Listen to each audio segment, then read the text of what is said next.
Welcome back. Michele, overseas observers who follow the process of China's reform and modernization tend to be very critical. Now, let me ask you one tough question. Do you think income gap between rural and urban areas is broadening or narrowing?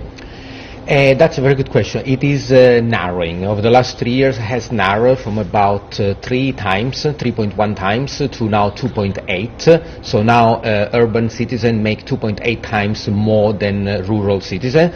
And this is pretty much in line with how it was in 1978. If you look at the trend, the urban to rural income has gone down from the 1980s to the 1990s, and then has gone up again, and then in the last 10 years has remained pretty much stable at around 3. In the last 3 or 4 years has gone down a little bit.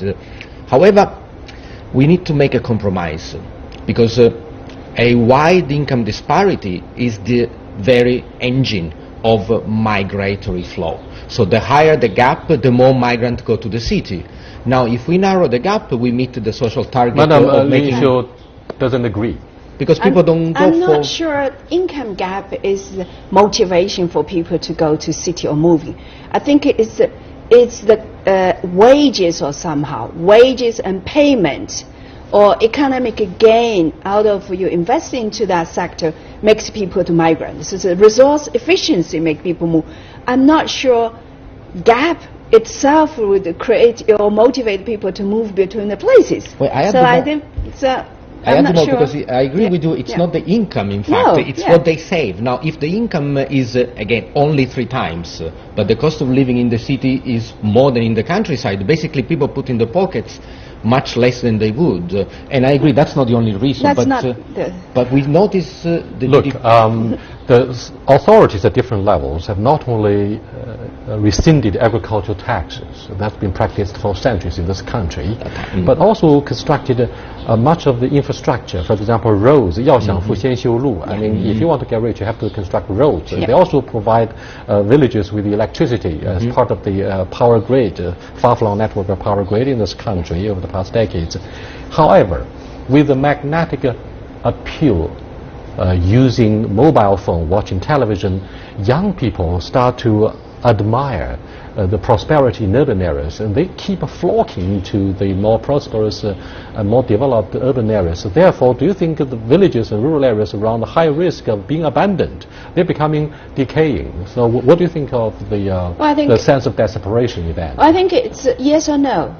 I think given China's divided and rural-urban ecosystem, rural people would never abandon their home because that's the last resort of safety net. But you would see fewer people in the rural areas. You would see elderly and only young with babies and those. I'm not worried about that.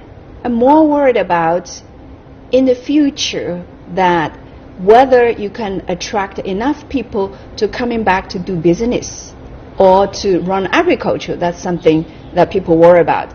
Right now, it's only women and elderly people are working in agriculture sector. So I would like to have I think a reduction of size of the rural population is a phenomenon worldwide. It's not only happening in China. So it's not unique to China. The key is that whether those who left behind would get a proper care, and those who moved to the cities would be able to settle in the urban areas. That again comes to that artificially divided rural urban I'm afraid system. the issue of bread and butter is at the primary stage top priority and concern for much of the rural population who are mired and struggling against the issue of poverty.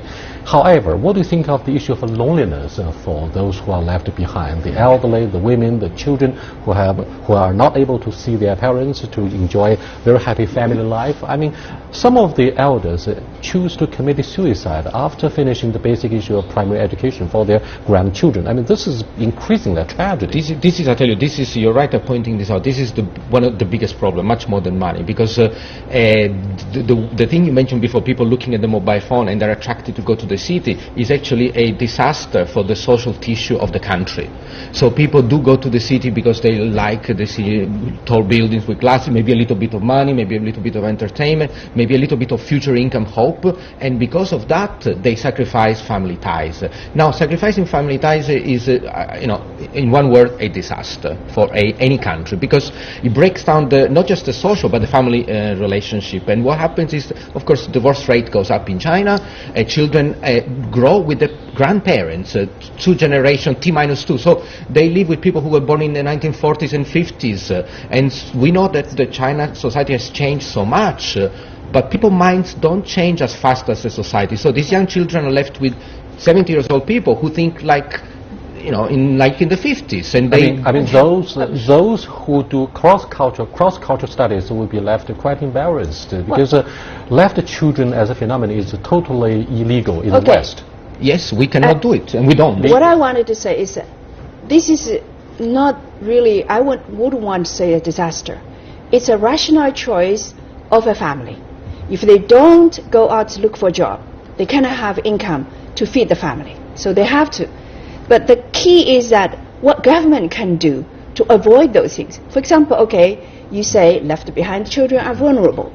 How about those who move with their parents to the urban areas? And those kids are also not fairly treated, because in the migrant schools, they cannot get into public school because they're not part of this city. Are you talking about the hukou system? It's not a hukou system. The welfare benefit system all go with hukou. Say, for example, China have free compulsory education for all. But if you're not in your registered hometown, you don't get benefit in Beijing, because that's not belong to you. It belongs to the Beijing residents. So the key for me is that there are things to fix this. I wouldn't want the people who move to the city to go back because their children need to care. So more should be done to for the central government to address the issue, rather than you let the market do. For example, in Beijing, lots of migrant kids are in the privately run, unregulated, low-quality migrant schools.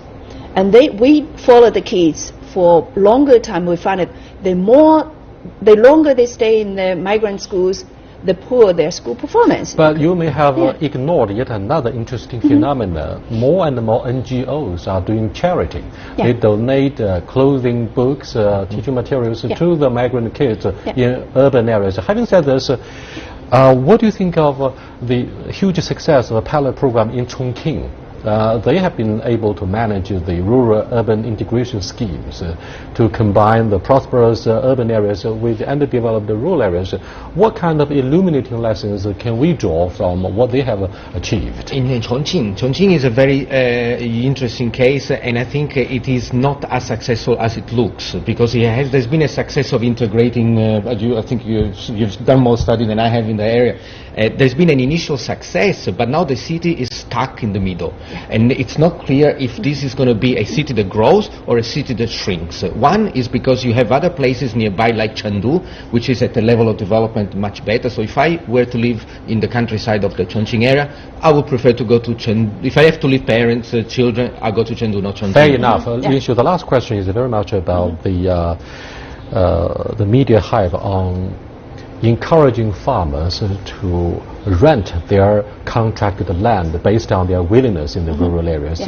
How successful is this project? Well, I think we're talking about driving force. Driving forces. China needs to go for agriculture needs to go for modernization, right?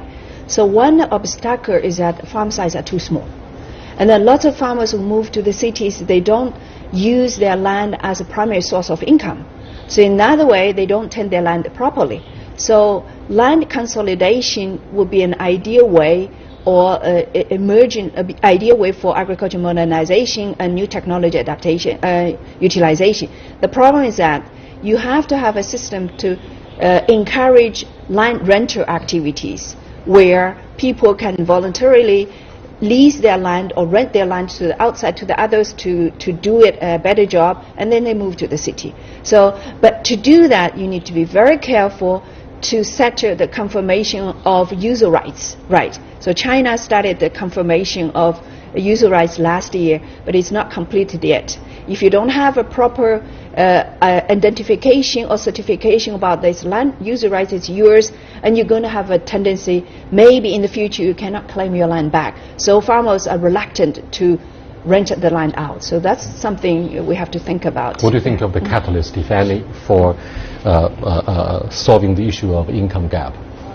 Between rural and urban? Yes, of course. We're talking about the driving force, the catalyst for rural income. I think there should be investment in making, instead of making farmers become poor urban dweller, the policy should be to make farmers rich farmers. And China has the advantage to look at the West. We see the quiet shift in population migration. But you're watching dialogue with Lin Xiuzhang and Michele Geraci. We haven't been able to address the issue of environmental protection. The huge industrial waste has indeed posed a very serious problem for the health of the rural population. But I'll see you next time. Bye.